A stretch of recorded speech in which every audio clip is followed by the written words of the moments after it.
I have been really impressed with how the DJI Mini 3 Pro has been handling for me the past few weeks. Problems that I reported with the DJI RC aside, they've fixed these issues over at DJI, so I want to talk about my review of the DJI Mini 3 Pro and is it worth getting.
My favorite features of the drone are its size, weight, noise factor, ability to charge using power delivery, and image quality in both photo and video modes. The drone features a camera shooting up to 4K 60 with 10-bit video on SmallRig D, with 12 megapixel photos and a 48 megapixel photo mode. It has obstacle avoidance sensors, a USB-C port that supports power delivery. Its easier to fold design can unfold in any combination compared to any previous portable DJI models. There are also 3 options of purchasing this drone available, and the most common is with the DJI RC with the built-in remote for $909. You can also buy the drone with the DJI RC N1 for $759 or the drone only for $669. When it comes to controllers and which package to get, it really depends on your personal situation. The DJI RC is extremely convenient despite some early issues the unit had on release that have since been fixed. If you don't want to bother hooking up your phone, it definitely makes flying a bit easier. However, there is no internet connectivity, so that can create an issue for some pilots, especially having to hook up the DJI RC to a phone hotspot mid-flight to submit for clearance when in controlled airspace. I would say if you have a solid phone and this will be an issue for you, then go for the regular DJI RC N1 version. If this isn't an issue, it looks like more and more drones from DJI are becoming compatible with the DJI RC, and what it offers value-wise is really great, especially when compared to the Pro model. If you don't need to use third-party apps and you don't necessarily need some of the minor differences that it offers, such as the range that controller has and its built-in screen. When it comes to the video modes, I've been really happy with what I've been seeing out of the DJI Mini 3 Pro. I didn't originally intend to purchase this drone because, as many of you know, when it was first released, there was no 10-bit mode. But now that I've been messing with the 10-bit modes, I've really been sticking to 24 frames per second, and it seems that the HQ mode in the Mini 3 Pro is at 24 and 30 frames per second. The image quality in that 10-bit mode has just been outstanding. All footage you've seen in today's video has been captured in 4K 24p in the 10-bit SmallRig D mode. The camera being able to be turned vertically actually really makes shooting vertical video pretty interesting and definitely more appealing to those who want to use the drone for something like Instagram Reels, Facebook Reels, TikTok. Being able to move the camera vertically, you get much sharper images in the video footage than just cropping out a 9:16 crop of a 4K video file. I can definitely see a lot of content creators who shoot mostly vertical video picking up the Mini 3 Pro literally just for that feature, because then you can easily fit the vertical video off this drone in with your other footage and it look really good. When it comes to the photo modes, I've used the 48 megapixel mode. I'm not the biggest fan of it. However, out of the box natively, it does shoot 12 megapixel photos. Now, what I've really been stoked with this drone is its hyperlapse. DJI with their hyperlapse technology have just really wowed me for many years, and this drone is no exception. The hyperlapses I've been getting out of it are absolutely fantastic. Also, the 3x3 pano images you get off of this drone are really on par compared to all the other DJI drones, so it's no slouch in that department as well. Now let's talk about the weight. Now, this drone is really light.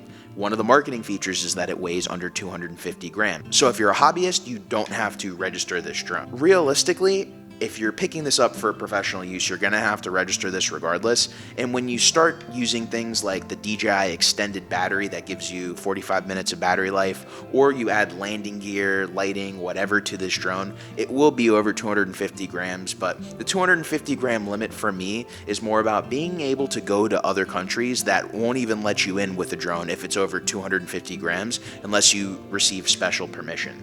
So this is a really great travel drone. Now, as far as a professional's tool, I have to be honest, for my work, all I really see using the Mini 3 Pro for are establishing shots. And if that's really all you need out of this drone on the professional side, then I think this drone will suit you well. If you're a hobbyist, completely different story. I think the amount of value you'll get out of this drone is absolutely fantastic, especially with the size, weight, image quality. But for professional work, there's another factor that comes with this drone being really light, and it's how the drone flies itself. Now, I've flown this thing in pretty windy conditions, 25-mile-an-hour gusts, 30-mile-an-hour gusts, and the drone did handle it. You look at the video footage and you can't really tell that the drone is struggling. However, when you look at the drone itself, you can see in those gusts that it is struggling, and it's definitely not going nearly as fast. The battery life definitely isn't lasting nearly as long either. So if you're going to film in windy conditions or you're filming things like action sports, it's not that I wouldn't pick up the Mini 3 Pro, but I think it would be in supplement to another drone in DJI's lineup, such as the Mavic 3 or even the DJI Air 2S. Now, the cool part is if you get the DJI Mini 3 Pro with the RC, there are rumors that DJI is going to announce compatibility with the Air 2S. They've already announced compatibility with the Mavic 3, so you could technically use one controller with all those drones and save a lot of money by using the DJI RC if you're okay with the features that it offers. So I want to talk about something that I had when flying the original DJI Spark and the Mini 2, and it's how discreet this drone is while lifting off and flying. The noise from the drone is pretty low, so when I'm taking off, I don't have as many people bothered about what I'm doing. Also, the DJI RC looks like it could almost be a Nintendo Switch, so people aren't always passing by and don't always assume immediately thinking I'm flying a drone or causing an issue. Now, I know I've touched on power delivery quite a few times in this video, and I want to discuss how important that is, because one of the things I'll be talking in a future video is about how every single camera I have now will run somehow on power delivery. Using power delivery lets me have one type of cord and charger that I can use across all my devices, whether it's my Mini 3 Pro or my RED Komodo. It also simplifies the amount of chargers I need as well. If you charge this thing through a 30-watt power delivery device, it charges extremely fast. Now, I have devices from Anker that I can recommend. I have ones in the car that I can recommend as well. I'll have links in the description below, but essentially it just makes it really easy to charge this device and it be quick. One of the things I've done is sometimes I'm going from location to location with the drone. Since I have a 30-watt car adapter, I literally just hook the drone up and it's fully charged by the time I get to the location. I don't even need multiple batteries. If you want to hear more about my process with power delivery, make sure you hit that subscribe button. I'll also put a link to that video when it does come out in the description below. Now, when it comes to nighttime flying, that's the last thing I'm touching on in this video because I don't really do much nighttime flying. Now, I've flown a little bit at dusk, and I have to say I'm not super wild with a lot of the noise reduction that's going on in the images. However, I have seen some absolutely fantastic nighttime time lapses, so I do plan on doing more nighttime time lapses with this drone. It's just not something I do a lot or plan to do a lot. So I don't plan on heavily talking about using this drone at night just because for my uses, I won't ever really be filming at night. The really cool part about the DJI Mini 3 Pro is I think there are features for it that speak to someone at every single level of drone videography or photography. I think whether you're a hobbyist or a professional, there's absolutely a use case to have this in your kit.